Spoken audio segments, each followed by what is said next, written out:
Democrats, they are in total disarray after last night's major win, again, for President Trump and, of course, Republicans in the Georgia 6th District.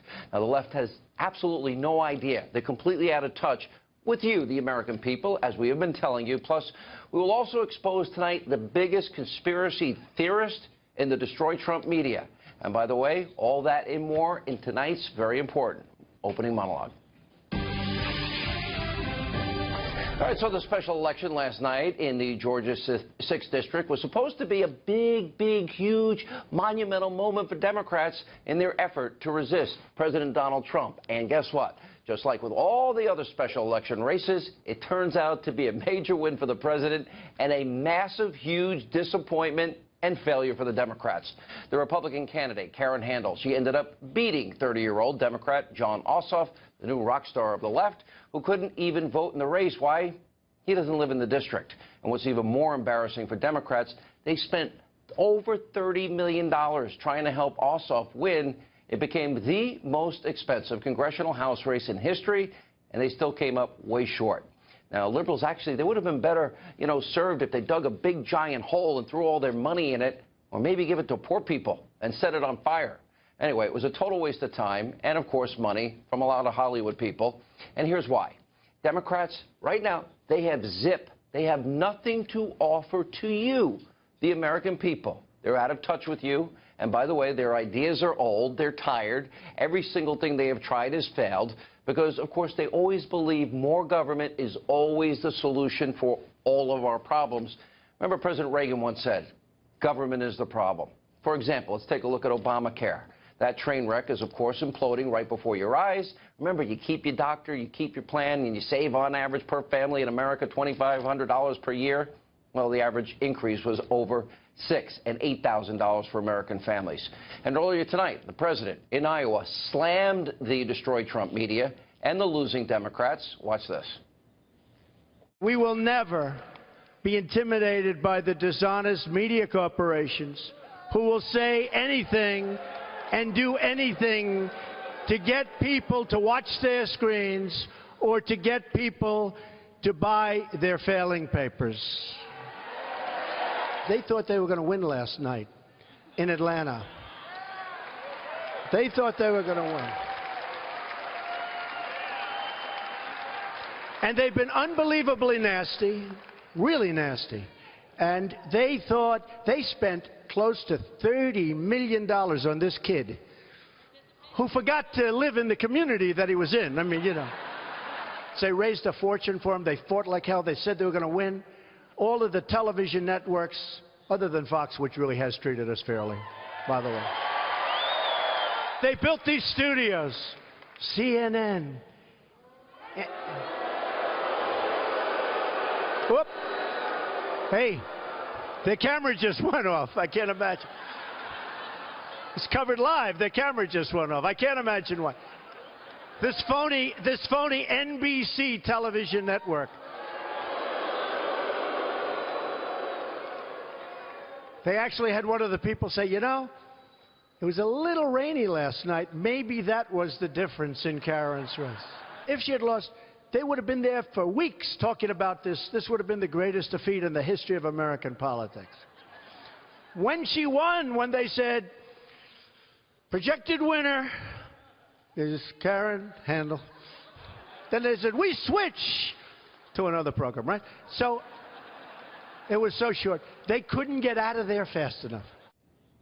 I'm kind of glad I don't work at CNN, the Clinton News Network, or NBC, the Conspiracy News Network. The president has a good point. Now, also tonight, we continue to expose the biggest black helicopter, tinfoil hat conspiracy theorist in the Destroy Trump media, NBC's Rachel Maddow. This is off the hook, out of control, and if it wasn't so serious, it's actually funny.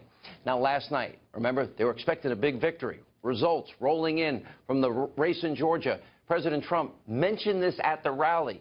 Rachel Maddow, instead of focusing on their big loss, puts on her tinfoil hat conspiracy theorist wires. And by the way, asked if bad weather was to blame for bad Democratic voter turnout and their loss. You can't make this stuff up. Take a look. If there was a turnout effect from the bad weather today in the district, does that have any partisan implications that you could foresee in terms of what was expected for same-day, election day voting in here rather than the early vote? See, the weather kept only Democrats home. And, of course, a night cannot go by without Maddow floating some sort of Trump-Russia collusion conspiracy theory, even though nobody says it, nobody believes it. It's been debunked to date. There is zero evidence of Trump-Russia collusion, nothing whatsoever. It's been a farce, a total fabrication, 11 months of lies and conspiracies made up by people just like Maddow. Now, despite these facts to date, Rachel, she was at it again, whipping up a new crackpot theory involving President Trump, the mob money and money laundering, and even Vladimir Putin made it into the mix. Now, you cannot make this stuff up. Well, I guess apparently she can. It's NBC News. Take a look. If this new reporting from Tim O'Brien proves out about Russian money pouring into Trump properties and it coming from sources close to Putin through people known for their mob and money laundering ties, if that reporting proves out, we're left with the question of why that happened. Why was money connected to Putin pouring into Trump projects? Why did they do that? Keywords, if this proves out, but then she goes to, why would they do that? If you've been watching this show, you know that example is nothing compared to the other unhinged, completely insane things that NBC and Maddow are saying night after night, day after day. Here are just a couple of her craziest Trump-Russia conspiracy theories. You're going to love this. Take a look. Just last week, Reuters reported on 18 new, previously undisclosed contacts between the Trump campaign and Russian government officials. U.S. investigators, including the FBI, are looking into a Russian citizen in conjunction with one of the incidents on the Trump campaign last year. Maybe he's not as charitable as he says, or maybe he's not really under audit. Like, all of those little things might be true. Okay, that'd be interesting to know. I don't know that that would change the world that much. But what would change the world is if, you know, Russia was interfering in the election, and they weren't doing it on their own, and he was in on it. You know, the FBI director being fired by the president to try to change or stop an FBI investigation into the president's campaign and his top staffers, that is a big freaking deal. Big freaking deal, no. By the way, you may remember back in 2011, Maddow tried to explain away then Congressman Anthony Weiner's very graphic, very lewd tweet. Another conspiracy theory. Take a look. If the congressman was hacked, as he said he was, if he was pranked, how would that work? How could a person do that? What would that look like? The Daily Kos writer looks at the image of the congressman's Twitter account more closely, and judging from the pixelization of the images and some other visual clues, he concludes that the damage was a composite, saved a number of times, indicating it had been photoshopped. For a theory with fewer steps, a number of other blogs have different versions of a theory of a potential hacking that looks at the information embedded in this controversial picture. A third, but by no means final theory, has to do with the photo sharing service that I was talking about earlier, YFrog. It's not all that hard to generate a program that would try every possible combination using your Twitter name until you got the right email address to use this service to post pictures.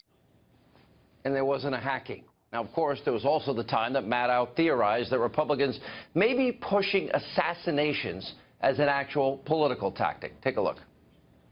Has enough kerosene been poured on the flames that the possibility of violence, even assassination, is being posited as a real political tactic in the United States? And why not play the race card? Last year, Maddow asked if Donald Trump is, quote, a gateway drug to racism in the GOP. Let's look at this. A lot of people who I think are critical of Donald Trump generally look at praise like that from somebody like Donald Duke and wonder if he is a gateway drug, if there is something beyond Donald Trump himself that means a much greater transformation of the Republican Party into something that is going to be new to mainstream politics. So in the Destroy Trump media, what you just saw somehow passes for, quote, news. So I have to ask, hey, Tom Brokaw, are you proud of NBC News now? You know, I knew the late Tim Russert. He never behaved. He never reported things like this. For example, my former colleague, Megyn Kelly, moved over to NBC. Is she proud of this type of reporting? Megyn interviewed, for example, it was a big deal, made a lot of news, conspiracy theorist Alex Jones last week. Should she now interview Maddow this week so she can be fair and balanced? What about Matt Lauer? Does he support this nonsense, these conspiracy theories that are being spewed? By the way, what about Andy Lack? He's the head of NBC. He okay with all this? Now, the only thing the Democrats, members of the Destroy Trump media, have left are these tinfoil hat conspiracy theories, as Rachel says, and they're using them to create distractions, to try and stop President Trump from what? Keeping his promises and his agenda, bringing them forward.